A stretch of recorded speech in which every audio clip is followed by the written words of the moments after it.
Ang mga barko ng Philippine Coast Guard, mga igsoon bayan, dineploy na po sa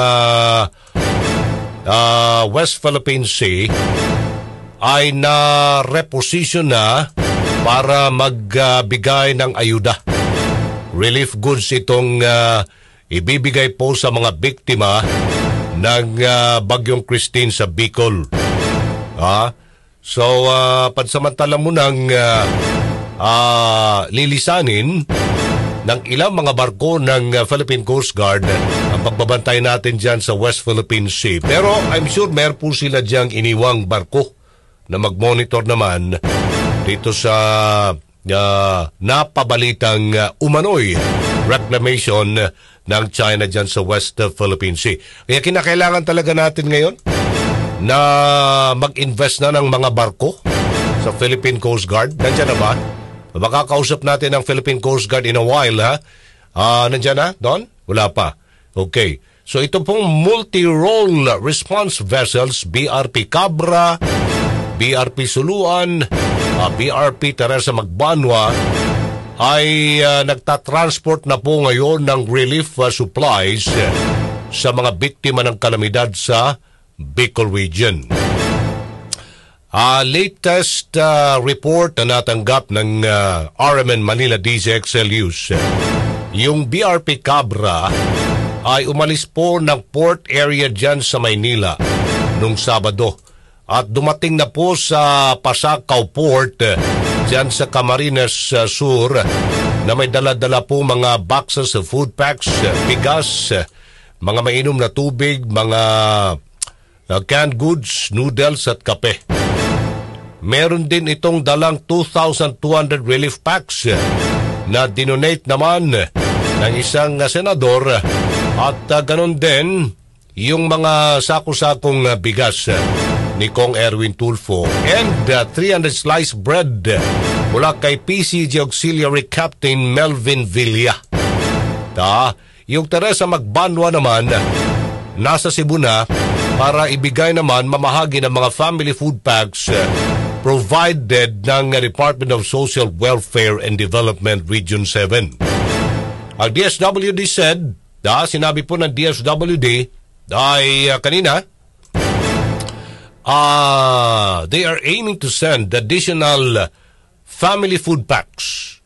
Family food packs dyan sa Bicol.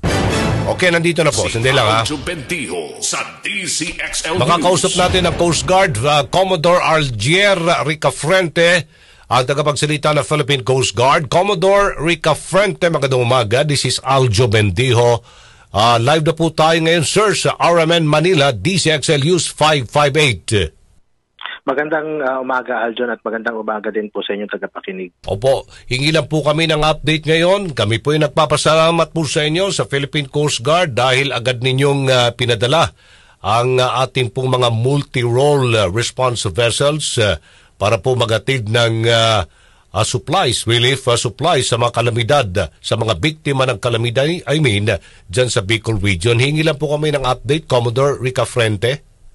Opo. Tama po, katuwang po ang Philippine Coast Guard sa effort ngayon ng ating national government para maghatid ng mga relief goods as a result nga nung pagdaan ng Bagyong Christine. And in fact, yesterday morning, dumating na doon yung isa nating barko, yung MRRV 4406 na may lulan na 27, na may lulan na 33 tons na mga assorted goods. At kanina din pong madaling araw, umalis din po dito sa Maynila patungo din pong Bicol yung MRRV 4409 na may lulan din pong 27 tons na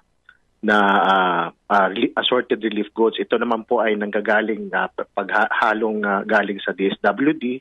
Meron din pong galing kay Senator Raffy Tulfo, kay Congressman Erwin Tulfo ng ACT-CIS, maging sa ating mga Coast Guard Auxiliary, lalong-lalo na kay Coast Guard Auxiliary Captain Gerald Anderson. And ngayon din po, kasalukuyan din pong naglo-loading yung ating BRP Teresa Magbanwa na nandun sa Cebu naka-base ngayon. So yung mga relief goods from the DSWD sa Cebu ay niloload po ngayon, and they were expected around 11,000 na family food packs yung isasakay dyan at tutungo din itong Bicol pag naikarga na po lahat. Opo. With that, so itong mga barkong ginagamit po natin, tama ho ba itong mga malalaking barko natin na dapat ay nagbabantay dyan sa ating territory sa West Philippines? Tama ho ba itong BRP Cabra, BRP Suluan, and BRP Teresa Magbanwa? Ito po ay marami naman po tayong barko. Okay. Meron po tayong barko na nakadetail talaga doon sa may Palawan area na anytime ginagamit natin sa pagpapatrolya doon. Ito naman pong paunang barko na ginagamit natin para maghatid ng mga relief goods sa Bicol ay ito po yung nakaantabay dito sa Maynila at maging yung doon sa Cebu. At meron pa rin po tayo mga naka-standby. But nevertheless, dahil nga nakikita sa lawak nga ng pinsala na may dulot ng Bagyong Christine, lalong-lalo na sa pagbaha dyan sa Bicol, ay nag-recall din tayo ng ilang barko sa Palawan at pinapunta natin sa Maynila para naka-standby para tuloy-tuloy po ang ating pag-transport ng mga relief goods. And we're expecting na yung dalawang barko na galing Palawan ay dadating anytime today para maka-standby and ready for loading. Nag-ambag-ambag din daw ang mga personnel natin sa Philippine Coast Guard sa sariling sweldo po ninyo, bulsa, para lang may maitulong tayo sa ating mga kababayan doon sa Bicol Region? Meron po tayong mga initiative, yung mga unit po natin at hindi lang po cash ang kanilang nilikom, maging yung mga relief goods din po in kind ang sa bawat stasyon po natin. Okay. How about po ang rescue operations natin? Dahil nakapag-rescue yata tayo, hindi na ito, retrieval na ito 21 years old na babae na missing dyan sa Cuenca, Batangas. Natagpuan na itong patay. Tama ho ba? Hingi lang po kami ng update naman sa ginagawa po ninyong rescue and retrieval operations sa mga biktima po ng kalamidad, Commodore? Tama po. Base po sa pinakahuling report din naman natin kahapon ay nabanggit po ng ating district commander na tuloy-tuloy po ang pakikipagtulungan nila sa lokal na pamahalaan sa pagkandak ng search and retrieval operation ng mga nasalanta nga nung landslide. In fact, we have deployed yung ating search and rescue K9 dogs doon na nakatulong din para sa paghanap at pagmarka ng mga posibleng merong mga taong natabunan sa mga lugar. At mahigit 10 base po sa talaan lang ng Coast Guard na during their operation, maliban dun sa lokal na pamahalaan na operation, mahigit 10 bangkay na po ang kanilang na-recover. Opo. Okay. Hanggang kailan po itong operasyon ng Coast Guard, Commodore? Tayo po ay lalong-lalo na dito sa may area ng Batangas kung may landslide, depende po sa assessment ng local government unit dahil tayo naman po sa Philippine Coast Guard ay bagamat hindi ito ang main function natin pagdating sa mga ganyang insidente on landslide ay tumutulong, kaakibat po tayo ng lokal na pamahalaan. Opo, ano naman ang paghandang ginagawa po ng Coast Guard ngayon pong merong panibagong bagyong papasok sa Pilipinas, Bagyong Leon? Tuloy-tuloy po na nakaantabay yung ibang mga teams natin. In fact, even in our Coast Guard unit sa Visayas and Mindanao area ay nakaantabay din po sila na maaring makapagbigay ng tulong. At dito naman sa Luzon na alam natin na maaring maapektuhan na naman ng bagyong ito ay nakatutok pa rin.